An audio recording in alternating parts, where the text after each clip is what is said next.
What it do, everybody? It's your boy King Crowder back again with another historical lesson from history you may not know and things that are not taught in detail for sure.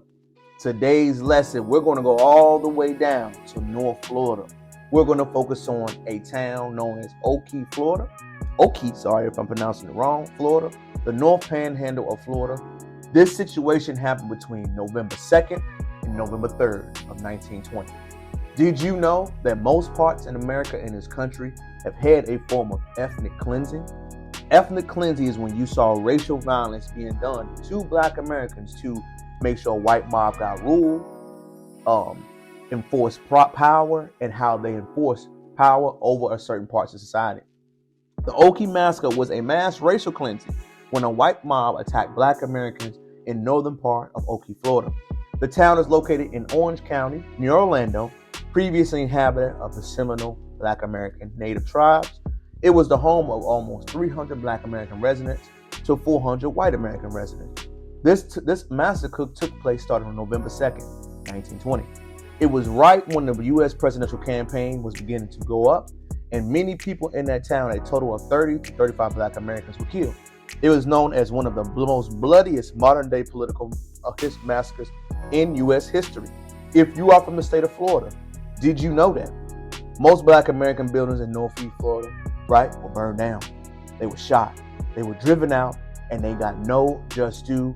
And most people do not know, Ocoee became an all-white town that was mostly mixed, better known as a sundown town. Check the previous video for that.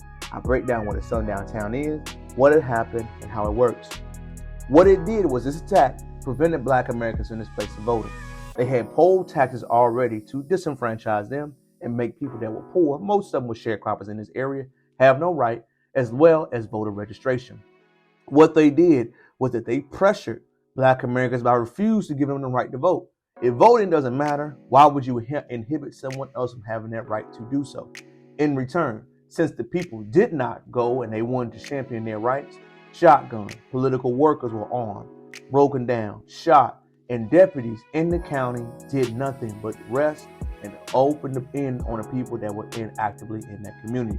Reinforcements from Orlando and Orange County were called upon. They would later lay rest to lynching Perry, one of the Black American leaders of the area, shooting his people that supported him, and intimidating the other Black people, pushing them out of town, taking their land, shooting them, and they never got a just due. Now for the background. 28 formerly enslaved people lived in this area when they first settled. When the first enslaved owner was named was Mr. Stark. He was in Orange County around 1860.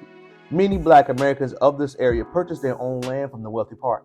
They worked the land. They grew it. They developed it. They built it for them own. Most people have no idea in a historical context. The Southern whites were the Dixiecrats. Democratic Party was the party of racism, inhabitants going against the grain. The KKK was actively funded inside of Democratic politics. The judge and many others in his day enforced a poll tax because they worried that the Black Americans were gaining too much right post the Civil War. They were. Many Black Americans at that time built themselves. They were craftsmen.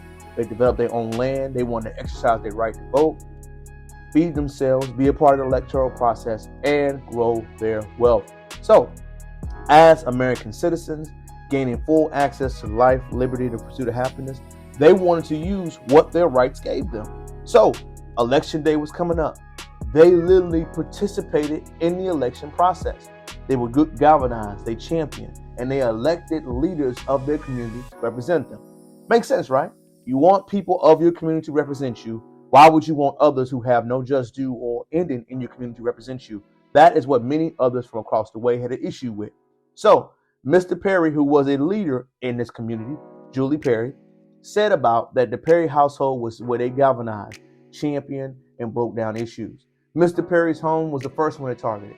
White mobs began to fire at this home, not in self-defense, but out of curiosity, for no reason. His family, his children, his loved ones were there, and they had to retreat and go out the back door. Mr. Perry stood ground, 10 toes down, firing back, causing a white man named Elmer McDaniels and Lee Bogart to be killed during the exchange. Their bodies were found later due to the extreme capacity That is when many of the white mob began to radicalize, raise, and target every black civilian in sight. The aftermath of what all happened is that one white person was killed, so 35 to 45 black Americans had to die because one people chose to charge and go at another person's home. So let's get this straight. One crime took place in one part of town, right? One person was killed due to whatever happened in that situation. Due to that person being killed from what they did that influenced that person, the rest of the people in their community had to suffer. So think about if you lived in Ocoee, Florida at that time. Your family, y'all grew this land, this is all you knew. You were forced to leave at 4:45 a.m., middle of the night. You were forced to leave with gunshots, your home being burned. You didn't have money, you didn't have resources, all your crops. Think about this. There was no major road, no systems, anything like that. All of this happened in the middle of the night while your family was sleeping. You were drove out into the woods around the rental park area. You were beginning to subjugate with other black people you never met. No matter if you had issues, all carpenters, everybody was beaten, castrated. Pregnant girls were hunted, shot down, their bodies were burned, mutilated. Everything happened in the middle of the night and no one knew what happened. Think about that. The black people in that town were forced to flee. War crimes were done in the surrounding woods in the middle of the night. Mind you, it's November. It's cold. The elements. You have no food. You probably have not eaten. You're sleep deprived and your house is completely gone. All of this action right here is known as the Great Retreat. Black Americans live in a small amount of towns in this country were literally forced out. That is why you see many black Americans living in industrialized cities, just so they can protect each other. You had others you lived around and you did not feel isolated. That is why you see, when you see most urban communities, you see a lot of black Americans. This is why. After this issue happened, this town of Ocoee began to literally lose its black population overnight. The 500 or so black residents were there, later turned to zero. All of that population of black Americans who were settled, who worked that land for over 80 years, was gone. The word spread out, do not go to this town. They are anti-black, they riddled with bullets, they shoot you unconstitutionally, and no law enforcement went to check on it. No law enforcement went to check on it. No law enforcement went to see what was going on. No law enforcement went to educate others what was going on at this time. If you are in the state of Florida, have you ever heard of this massacre? If you ever visited Florida, have you knew this situation happened? If you ever had a family member or others live near that place in Florida, have they ever broke down to you what occurred and what made them leave? Walter White of the NAACP, the Florida chapter, traveled to this part of the town to discover what had happened. The white people in this town said they chose to leave. Black Americans voluntarily left. They don't know what happened. But in actuality, the words, the people that talked about it, the 70 plus black Americans that were killed in this massacre never got a proper burial, never got a proper due, never got a proper study, and many people have no idea or never learned in their local history classes. The FBI, later down the years, chose to investigate, and what they later showed up was that there wasn't a massive investigation on arson, murder, or what caused crime. They were only interested in the potential election fraud.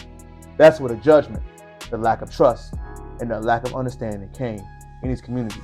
The paper at this time wrote, Black Americans mobilized, and when the white Americans had to defend themselves, when in actuality, it happened the other way. 2 deaths to white Americans resulted in over 50 deaths of blacks. Violence is never the answer, but learning our history and the entire story is how we get the message. Northeast Florida, stand up. Have you ever heard this? Have you heard of the ethnic cleansing of a town that was formerly mixed that became later on a sundown? Ocoee, Florida Massacre, one of the bloodiest events, all occurred because many people wanted the right to vote. It was mostly a mixed town. Now, only literally 2 black Americans currently live there in this prior census. It's your boy, King Crowder, back again with another edition of History You May Not Know, or things that are not taught in detail for sure. Today's lesson was focusing on the great state of Florida, focusing on the Ocoee Massacre and what happened on the north side of Florida, breaking down this incident, breaking it down, discussing it, and teaching you all what happened and how America was shaped. It's your boy. Smash the subscribe button, comment, like, subscribe to the channel. Tell me your thoughts and what you think about this story. I am here to give you the story, not his story, not her story, but to educate you on everything that's happening in this great country. Until next time, until your boy checking out. Peace.